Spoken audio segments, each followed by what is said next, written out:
અમેરિકાનું green card ધરાવતા એક વ્યક્તિ અમેરિકાથી અમદાવાદ આવે છે. રાત્રિના સમયે તે ગાયબ થાય છે અને તેમના પરિવારજનોને તેની લાશ મળે છે. હત્યાનો ભેદ અમદાવાદ ગ્રામ્ય પોલીસે ઉકેલી નાખ્યો છે અને અમદાવાદ ગ્રામ્યના એસપીનું નિવેદન પણ સામે આવ્યું છે.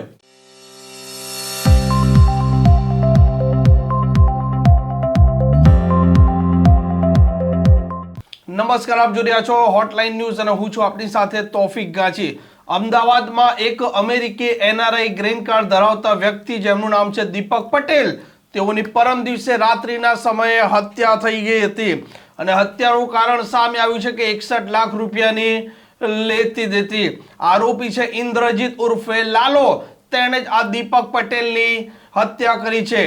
બંને લોકો સાથે મળી જમીન લે વેચ અને મકાન લે વેચનો ધંધો કરતા હતા અને ધંધામાં નફાના રૂપિયાને લઈને વિવાદ ઊભો થયો હતો. વાતચીત દરમિયાન આ ઇન્દ્રજીત લાલા છે તે ગુસ્સે ધરાઈ જાય છે અને તેની ગાડીમાં રહેલી પાઇપ છે તેનાથી આ દીપક પટેલ, જે પોતે આધેડ હતા, 61 વર્ષીય હતા, તેમને માથાના પાછળના ભાગે તે પાઇપો ફટકારે છે અને દીપક પટેલ મૃત્યુ પામે છે. આરોપી છે તે ઝડપાઈ ચૂક્યો છે અને અમદાવાદ ગ્રામ્યના એસપી ઓમપ્રકાશ જાટનું નિવેદન પણ સામે આવ્યું છે. ગઈકાલ તારીખ 15 તારીખમાં સવાર લગભગ 9 વાગ્યા જો એ બોપલ પોલીસ સ્ટેશનને એક ફોન આવ્યો હતો કે જો ત્યાં એક ડેડ બોડી પડેલી છે. ઓર ત્યાં આ ખબર મળ્યા પછી જો એ બોપલ પીઆઈ સાણંદ ડીવાયએસપી, હું અને એલસીબી અને એસઓજીની ટીમ ત્યાં પહોંચી હતી. ઓર ત્યાં પહોંચીને જોયું હતું કે જે એક લાશ ત્યાં પડેલી હતી ઓર આ લાશ જે છે ધસડેલી હતી જો. ઓર પછી વધારે પૂછપરછ કરતાં ખબર પડી કે જે આ જે મરણ જનાર જે છે આ દીપક દશરથ પટેલ નામનો માણસ છે, જે મૂળ સરખેજના રહેવાસી છે પણ અત્યારે એમનો રહેવાનો થલતેજ છે. અને એમ જે એ ગ્રીન કાર્ડ હોલ્ડર છે અને યુએસ અને ઇન્ડિયાને વચ્ચે આવતા જતા રહે છે. ઓર એ જે આરોપી જે પછી આ ખબર પડ્યા પછી અમે જુદી જુદી ટીમો પાડવામાં આવી હતી. ઓર એમાં એલસીબીની એક ટીમ હતી, એસઓજીની એક ટીમ હતી. એસઓજીની ટીમ જે ટેકનિકલ એનાલિસિસ કરતી અને એલસીબીની ટીમ જે છે આ હ્યુમન ઇન્ટેલિજન્સ ઉપર કામ કરતી હતી. ઓર જે લોકલ ટીમો હતી એ બધી ત્યાંની સીસીટીવીને બધા જોતા હતા.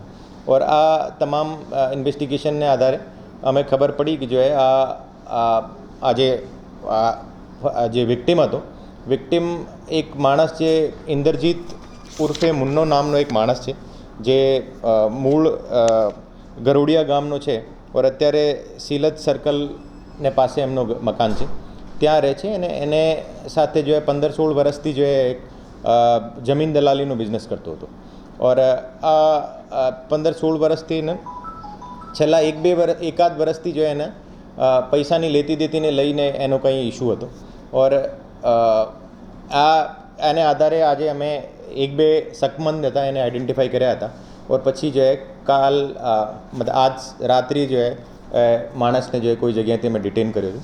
ઓર એની પૂછપરછમાં ખબર પડી કે આજે વિક્ટિમ જે છે દીપક પટેલ એનાથી લગભગ 61 લાખ રૂપીઝ જો એનાથી લીધા હતા.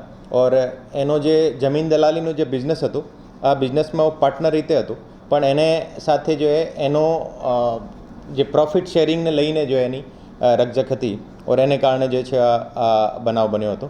ઓર આરોપી અત્યારે અમારી કસ્ટડીમાં છે ઓર બાકી આગળની શોધખોળ અત્યારે ચાલુ છે.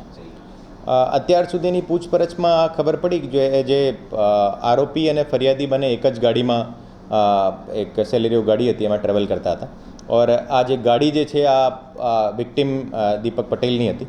ઓર એ બંને ગાડીમાં જતા હતા. ઓર અમે તે વખતે એનો હીટેડ આર્ગ્યુમેન્ટ થયો હતો.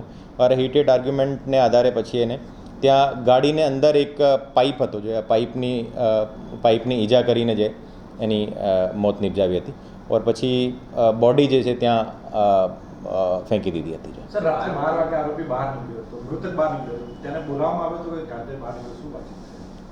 અત્યાર સુધીની પૂછપરછમાં આ ખબર પડી કે જો કે મૃતક જે છે આ આરોપીને ઘરેથી જઈને જો એને ત્યાંથી એમને પિક કર્યો હતો ઓર એમને કોઈ જગ્યાએ જવાનો હતો.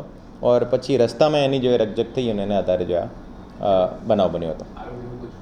આરોપી જે છે આ મૂળ ગરોડિયા ગામનો છે ઓર એનો જમીન દલાલીનો બિઝનેસ છે.